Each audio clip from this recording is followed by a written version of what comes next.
نو الحمدلله تاسو ګورئ دغه شان چې ملم جبې ته لاړ شئ څنګه کالام ته لاړ شئ هغه شانتې بهترینه زبردست شینواله دی ان شاء الله تعالی شنګله هم ډیولپ کوو په 2023 کې به ان شاء الله تعالی به دودیز زلزله به سیاستدانان راځي چې ګوټ ته به ان شاء الله نه نواسي دلی زمونږ حالت سپتا دي عدل او انصاف دی زمونږ حالت پیسې ګټل نه ده. بسم الله الرحمن الرحیم. السلام علیکم. زیم عقیب رضا. ګرانو کتونکو دا وخت په شانګله پیرخانه کې موجود یم. زما سره ډیډک چیرمن پی کے 5 فضل حکیم صاحب را سره موجود دی. دوی نن د شانګلې وزټ کړی دی. د دوی سره به د دیزي په سیاحت باندې خبرې کوو او موجوده سیاسي صورتحال باره کې د ټول ناول خو تاسو ته شانګلې ته په راتګ باندې هرکلی وایو. دا راته ووایي چې شانګلې ته راغلی دا ښایسته ځایونه ویل ده څه به ویل غواړئ؟ شکریه ډېره مهرباني. اصل کې شانګلې ته خو موږ رالو موږ چونکې ډسټرکټ تنظیم جوړ کړو او هغې یو زموږ یو دوره هغه وکړه. بله دلته یو افتتاح وه تاسو ولیده شوکت لاله او زه وم او سید الرحمن صاحب نور زموږ د شانګلې صدر نور زموږ قابلان شانګلې مشرانو او دا ځای چې موږ ولید تاسو وګورئ ما به خیال دا هم د سوات یو ټوټه ده. د سوات یو ټوټه وه د سوات سره څنګه چې له سوات یادېدو مخکې نو هغې سره شنګلم ټچ و او بونیر هم ټچ و نو بیا شنګلم د هغې نه جدا شو او بونیر ته هم جدا شو. نو الحمدلله تاسو وګورئ دغه شان چې ملم جبې ته لاړ شئ څنګه کالام ته لاړ شئ هغه شانتې بهترینه زبردست دی شینواله دی ګرین بیلټ دی او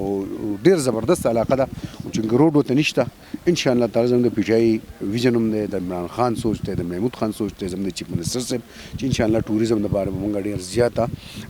توجه ورکوو او روډونه به ټیک کوو. دغه شانتې د غرونو علاقې د ځنګلي علاقې دې کې موږ دننه روډونه وباسو ان شاء الله. څنګه چې تاسو ته وایي چې دغه علاقې ته روډز وغیره نشته نو تاسو په خپله د سوات سره تعلق ساتئ او زموږ وزیر اعلی صاحب هم د سوات سره تعلق ساتي څه به ویل غواړئ هغو ته چې د دې ځای په سیاحت باندې څومره فوکس ان شاء الله شوکت لاله اوس تاسو خبر وکړه چې یاره ما او دی به ان شاء الله تعالی خپل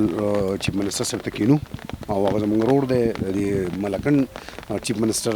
دی چونکې د دې خاورې دی د ټولې صوبې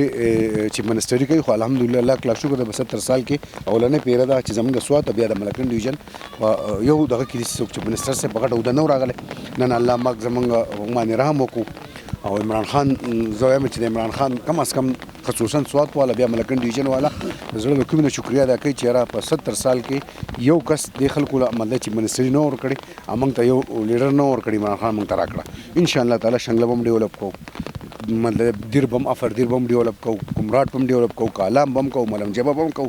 دغه شانتې به مطلب چې تاسو وګورئ که خیال کوئ برم بټاباد طرف ته بهترین ازاري طرف ته ښایسته بهترین دغه شانتې ګرین بیلټ دی شینواله دی اب هم ډیولپ کوو.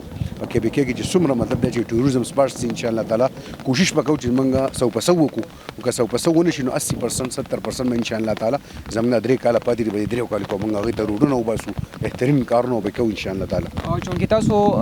د پاکستان تحریک انصاف د ملکنډ ډویژن صدر په حیث باندې څه حالې ځلې د په شانګله کې بیا په پوره ملکنډ ډویژن کې د پاکستان تحریک انصاف دغه سیاسي حالو ځلو ته په کوم نظر سره ګورئ؟ موږ خو الحمدلله په ټول ملکنډ ډویژن کې چونکې کله زما نوټیفیکیشن وته دی پرزیډنټ شوی یم د ډویژن نو موږ د شانګلې تنظیم جوړ کړو د ملکنډ هم جوړ کړو د افر دیر جوړ کړو د لوور دیر جوړ کړو د چترال جوړ کړو د بجاوړ جوړ کړو 2 ضلع را باندې پاتې دي ان شاء الله دا یو دوره موږ خپل تنظیم سره کېناستو دوی ته ما هدایت وکړو چې اوس په تحصیل تنظیمونه جوړ کړي ان شاء الله تعالی پی ټی آی الحمدلله لاک شکر دی په 2013 کې دوی توفان راغلی په 2018 کې بیا ان شاء الله به مخالفینو باندې سیلاب راغی او ان شاء الله تعالی که الله ژوند نکو په 2023 کې به ان شاء الله تعالی به دوی زلزله باندې سیاستدانان راځي چې ګوټ ته به ان شاء الله نه نباسي هغې وجه په قوم کې شعور شته قوم پوه دی او خامخا کم از کم نوجوانان اوچت شوي دي هغه د ویژن لري چې یاره موږ نه پاکستان آواز کړی ان شاء الله تعالی زموږ حوصلې مضبوطې دي زموږ ارادې مضبوطې دي دا الله موږ ګواه کوو چې